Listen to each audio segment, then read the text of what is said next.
আসসালামু আলাইকুম রহমতুল্লাহ। প্রিয় দর্শক, ভিডিওটি কে কোথা থেকে দেখছেন, কাছে দূরে দেশ ও প্রবাসে, সকলকেই আজকের এই ভিডিওর মাধ্যমে আপনাদের সকলকে স্বাগত জানাচ্ছি। তো আজকে যে বিষয়টি নিয়ে আপনাদের সাথে কথা বলবো, বিষয়টি হচ্ছে ইতিমধ্যে আপনারা সকলেই জানেন, আমাদের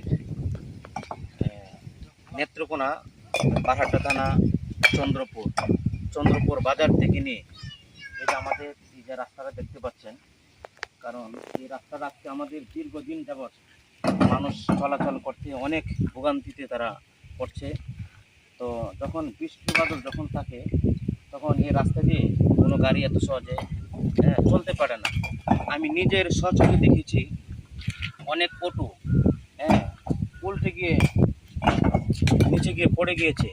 তো এই যে আজকে দেখেন একটি হেন্টলি আসছে, হয়তো ওই জায়গার মধ্যে নিচে যাইতে গিয়েছিল। তো আজকে তারা দেখতে পেলাম অনেক কষ্ট করে তারা এই যে আজকে তারা একটা এত বড় একটা ভোগান্তির মধ্যে পড়েছে। তো আজকের এই ভিডিওর মাধ্যমে আমি বলতে চাই, আমাদের সিন্দা ইউনিয়নের যারা দায়িত্বশীল যে সমস্ত ব্যক্তিরা আছেন, অবশ্যই তারা এটা একটু খোঁজ দিয়ে দেখবেন। আর আমি সর্বশেষ আমি বলতে চাই, আমাদের যিনি বারহাট্টা থানার ইউনু মহোদয় সাহেব আছেন, অবশ্যই উনি এই বিষয়টি একটু ওনার আমলে নেবেন। আর বিশেষ করে আমি চন্দ্রপুর গেরেবাজার কেন্দ্রীয় মসজিদের ইমাম হিসেবে এটি আমলে এই বিদায় আমি আপনাদের সামনে আমি আজকে এই রাস্তার মেরামতের জন্য আমি আপনাদেরকে সকলের সামনে এই বিষয়টা আমি তুলে ধরি। সকলেই ভিডিওটি একটু শেয়ার করবেন, কারণ সিন্দা ইউনিয়নের যারা দায়িত্বশীল ব্যক্তিরা যারা আছে, তাদের চোখে নজরে যেন অবশ্যই পড়ে।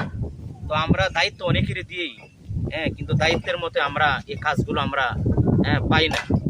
কিন্তু আমি আমার টিউনু মহোদয় যিনি আছেন, অবশ্যই তিনি যেন স্বচোখে এসে এই রাস্তার মেরামত যেন কিভাবে মেরামত করলে রাস্তাটা সুন্দর হয়। শুধু এখানে না, বাজার থেকে গেরেবাজার বীজ থেকে নামার পর থেকে নিয়ে একদম পুরা মোহনগঞ্জ, তারপরে ধর্মপাশা, এই পুরাটা হচ্ছে মেইন রোড আমরা দেখতে পাই। কিন্তু এই রোডের মধ্যে অনেক সময় এই যে এত সুন্দর একটি রাস্তার মধ্যে মানুষের চলাচল করতে অনেক কষ্টকর হয়ে যায়।